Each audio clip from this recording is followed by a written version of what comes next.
about it, I know that Erin just came out with a new video. You just dropped it today. You've been working on that thing for a while, though. Yeah, I've been working on that for a bit. Yeah, measuring a bunch of different center channels and recording with the binaural mics. And I actually had to put it into a PowerPoint so I could keep things straight. There you go. Yeah. Been at it for a little bit, but I'm happy. Man, honestly, I feel like it's a huge weight off of my shoulders. I actually went to work today feeling relieved because now that that's done, I can move on to the next thing. So, oh no, my face is big. Yes. I mean, man, you obviously spent a lot of time with that. And I think it's very helpful because, I mean, these are the center channels that we have access to. Mm-hmm. Right. Like, I mean, regardless of the brand, take a look at the center channel. I'm sure, well, Michael, you're on a different level. But, you know, I mean, a lot of people can't use acoustically transparent screens. I mean, that's what I've got, but a lot of people don't have that luxury. So it's nice to know what to look for when you're shopping center channels. Yeah. So, Tim, if you happen to make this a video, make sure to leave a link to Erin's video on there. Awesome video. Obviously, you spent a lot of time on it. Now, I have a few questions. I actually left the question in you didn't know, Erin. This was going to be a test, bro. It was going to be a test. Respond. I saw it. I try not to respond from my phone. I try to wait until I can get to a computer and type out a response because my hand's getting decrepit from holding it when I'm at work and I'm supposed to be working and I'm trying to reply and I'm like, I'm just going to wait till I get home. So, I'm supposed to be working. I'm at work. I'm getting little notifications like so-and-so replied. I'm like, oh, well, I really want to reply, but okay, I'll do that later. All right. So I think maybe one of the takeaways is that the typical MTM design that you see, that's, what did you call it? There's a term for it when it's toppled like over. It fell. Yeah. I mean, that's what I've always heard it referred to as. Okay. So the MTM that's sideways, right, has issues when you go horizontally off axis. I guess that's okay if you're like standing up and sitting down, or if you have like, vertical, is it better? Right. Yeah, vertically it's not. It's actually, most of those speakers are better.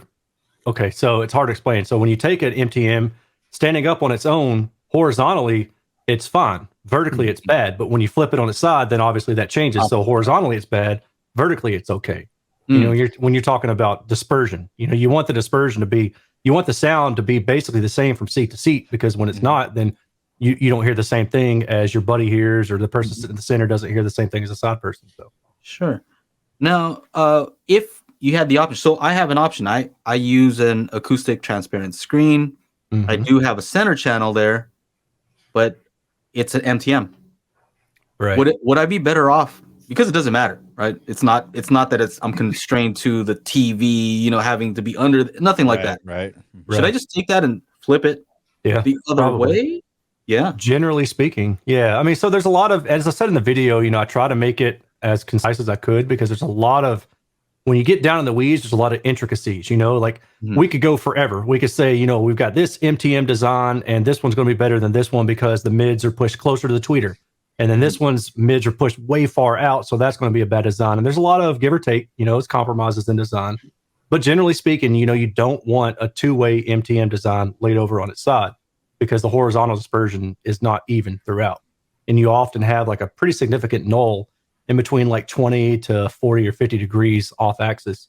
And then the thing is that the null is like right through the mid-range, right? So it'd be different if there was just less power or less sound going out all around, you know, from low to high frequency. But the real problem is also that there's a null in the mid-range area. So you don't hear the sound that you do from one seat to the next in the mid-range, but then all of a sudden you go to the tweeter, like the tweeter's now playing, and you pick back up the sound. And so it's just a really uneven sound from seat to seat. Now, if you had, let's say you showed a KEF concentric, right? And I noticed that a lot of those, I don't know that you'd need to absolutely have to have the two woofers. I don't know if they do that just because it looks a certain way or more symmetrical. Right. But I mean, realistically, would you be able to tell the difference if it was just a bookshelf speaker, concentric, laid on its side? I mean, maybe, but if it's a concentric design, as long as the crossover between the mid-range and the woofer is low enough, then no, probably not. But that gets back into the intricacies of the design.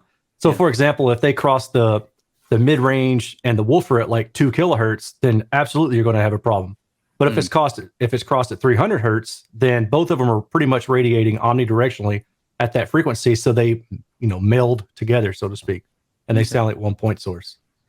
Now, I was also asking, does it matter if you have an MTM, but you have, let's say, you reviewed those rendels, or you're reviewing them, and they have a big waveguide, right? Does that affect the issues? Does it make it less of an issue, or is it the fact that there's two woofers flanking it in that Apolito design?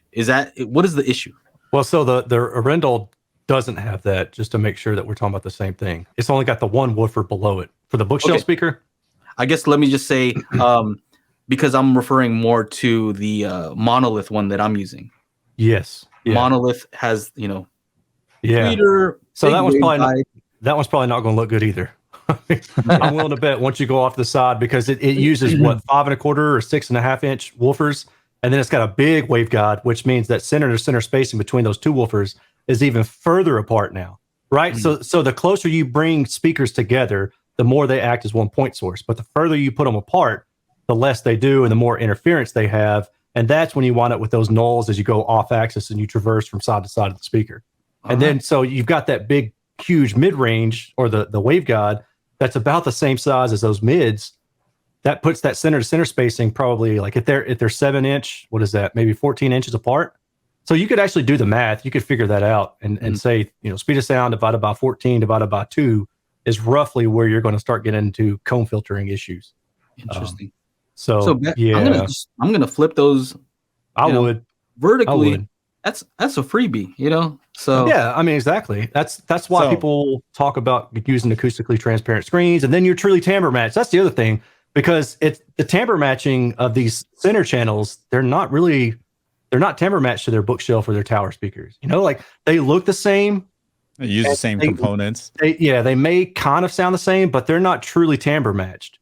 So they're not really going to sound the same going from center channel to the other ones, and that's what you got to be careful of too. All right. So would you say like would a 3-way center channel be better? Generally speaking, yes. But so also in my video, I put an example of the Emotiva C2 Plus. It's a 3-way design, but it's got two. So it's got 2 big woofers, but then it's also got 2 mids, and those woofers create their own problem. But then those mids have another problem as well. So even though that's a 3-way design, it's still not an ideal sound radiation, right? So something like the SVS is one of the ones that I included, where it's 2 woofers on the side, a tweeter at the top, and a mid below it. Range, that's very wide, and from seat to seat, there's going to be little variance. The KEF coaxial is another good one. So it really just depends. That's kind of what I got to in my video. You can generally say that 3 ways are going to be better, but you still got to be careful. Still has the implementation still matters. I mean, I always prefer the 3-way anyway. I bet. You yourself and Erin. What else? Before we get off that particular topic, just because it's excellent advice. I wanted to. One thing I added was, I think you said, most of the time for 2-channel listening, it doesn't matter so much. A lot of folks don't really use a center channel. If you're like, if you're listening to music, you're just going to listen in stereo because that's how it's recorded, right? Mostly. And that's kind of why I like to use upmixing. I don't care what type of upmixing, but using a center channel is advantageous because, as Floyd Toole was talking about, the 2 kilohertz dip that you get, it's an intraoral crosstalk that you get because of the spacing between your ears. And when you listen to stereo speakers, you just get this dip around 2 kilohertz. Using a center channel fixes that. Yeah. So just something to consider for the folks who are just like, no way am I gonna upmix stereo. There's going to be a 2 kilohertz dip. It's becoming more and more common too, like not just the home theater crowds using Atmos and Oro 3D for movies, but for music as well. Like I remember Blu-ray and SACD used to have 5.1 sound. SACD fell off by the wayside, but I still know people that use Blu-ray for that. And I think now I'm seeing more and more people using Oro 3D for music listening too, and doing the upmixing on that. So that's interesting to me. I don't have any experience with it, but I see it more than I used to. I seen it. Yeah.